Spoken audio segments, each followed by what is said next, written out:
నేను, పోసాని కృష్ణములు గారు, కోట శంకర్రావు గారు, ఎల్బి శ్రీరామ్ గారు, కొండవలస లక్ష్మణరావు గారు, శకుంతల్ గారు మేమందరం నటించామండి. ఇప్పటికీ ఆల్రెడీ ఆడియో రిలీజ్ అయిందండి. పాటలు మంచిగా దేవుడి వల్ల. ఈ పాటని ప్రతాప్ గౌడ్ రాశారు. వందేమా శ్రీనివాస్ గారు, మిత్రా గారు, ధర్మవరం వెంకటరమణ, గరివిడి లక్ష్మి వాళ్ళు పాడారండి. ముఖ్యంగా ఈ సినిమా అభివృద్ధి పేరు చెప్పి ఏ విధ్వంసం జరుగుతున్నదో, ముఖ్యంగా మన కేంద్ర రాష్ట్ర ప్రభుత్వ ఆర్థిక విధానాలు ఏ రకంగా పెట్టుబడిదారుల పరం చేస్తున్నాయో, ఏ రకంగా ప్రపంచ వాణిజ్య సంస్థకు కుదుర్చుకున్న ఒప్పందాల వల్ల కానీ, వరల్డ్ బ్యాంక్ విధానాలకు ఆదేశానుసారం కానీ, మన భారతదేశంలో ఏ రకంగా కొత్త పెట్టుబడిదారులకు, బహుళజాతి కంపెనీలకు ఇలాగ మన దేశం యొక్క సంపదని, ముఖ్యంగా భూమిని వాళ్ళ పరం చేయడం, అక్కడి నుంచి పర్యావరణ విధ్వంసం కావడం, ఆ దశలో ప్రజలు తిరుగుబాటు చేయడం. సో ఈ రకమైన నేపథ్యం ఈవేళ మనం ముఖ్యంగా మన ఆంధ్రప్రదేశ్లో కోస్టల్ క్యాడర్లో చూస్తున్నామండి. కోస్టల్ క్యాడర్లో ముఖ్యంగా ఉత్తరాంధ్రలో ఆ దశలో అభివృద్ధి పేరు చెప్పి విధ్వంసం మాకొద్దు, ఈ పర్యావరణాన్ని వినాశం చేయవద్దు అని సోంపేటలో 1000 రోజులు పైగా నిరాదీక్ష చేపడుతున్నారండి. అమోఘ ఉద్యమం చేపడుతున్నారండి. ఆ ఉద్యమంలో పోలీసు కాల్పులకు 2 ఏళ్ల ముందు 3 చనిపోయారు, 3 అమరులయ్యారు. వారికి నా చిత్రం అంకితం చేశాను. అలా కాకరాపల్లిలో ఉద్యమం చేశారు ప్రజల హక్కుల కోసం, పర్యావరణ పరిరక్షణ కోసం. అక్కడ పోలీసు కాల్పులో 3 మరణించారండి. వారికి వీరితో పాటు నా చిత్రాన్ని అంకితం చేశాను. నా విజ్ఞప్తి సినిమా ద్వారా నేను చెప్పదలుచుకున్నది ఏమిటంటే, ఎవరు కూడా అలా చనిపోకూడదు.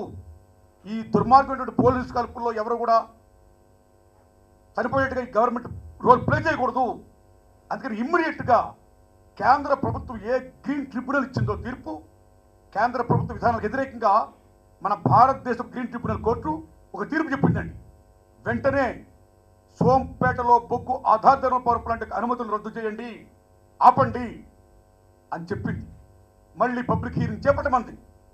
అలా కాకరాపల్లిలో, అలా కోటిపాములో, ఇలా ఎన్నో ఊళ్ళల్లో. కాబట్టి నా చిత్రం ద్వారా చెప్తాల్సిన మెయిన్ విషయం ఏంటంటే, అభివృద్ధి పేరు చెప్పి విధ్వంసం చేయకుండా ఇమ్మీడియట్గా ఈ సోంపేటలోను, కాకరాపల్లిలోను, కోటిపాములోను తదితర ఊళ్ళల్లో బొగ్గు ఆధార పవర్ ప్లాంట్ వెంటనే ఆపాల్సిందిగా నేను విజ్ఞప్తి చేస్తున్నానండి.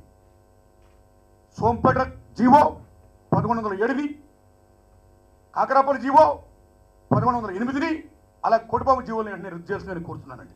ఎందుకంటే ఈరోజు మీకు వాన్పిక్ భూములు తీసుకోండి. కాంగ్రెస్ పార్టీకి చెందిన మంత్రి గారు మాణిక్య వరప్రసాదరావు గారు నాగళ్ళ పెట్టి ఏరువ కార్యక్రమం పెట్టి దున్నుతున్నాడు. ఆయన వ్యవసాయానికి ఆమోదయోగ్యమైన భూముల్లో పరిశ్రమలు పెట్టవద్దనే సుప్రీంకోర్టు తీర్పు ఏమైతుందో, ఆ తీర్పుకు వ్యతిరేకంగా ఈవేళ ఈ గవర్నమెంట్లు ఇలా స్థలాలు ఇచ్చుకుంటూ పోతే రేపు భారతదేశంలో ఏ రైతన్న భూమి దున్నడానికి భూమి ఉంటుందా? తినడానికి మన తిండి ఉంటుందా? చివరికి మనిషి చేస్తే శ్మశానం పెట్టడానికి కూడా జాగా ఉండదండి. అందుకని ఈ పరిశ్రమకి ఇచ్చిపోకుండా ఉండడం కోసమే ఇవాళ ఉద్యమాలు జరుగుతున్నాయి. ఆ ఉద్యమ నేపథ్యంలో మాణిక్య ప్రసాద్ గారు ఏరువ కార్యక్రమం చేపట్టాడు. దున్నాడైనా పరిశ్రమ భూములు వద్దని. హ్యాట్స్ ఆఫ్, సంతోషమే. అలాగే వాన్పిక్ భూముల్లో ఈవేళ చంద్రబాబు నాయుడు గారు ఏరువ కార్యక్రమం పెట్టి దున్నుతున్నాడైనా.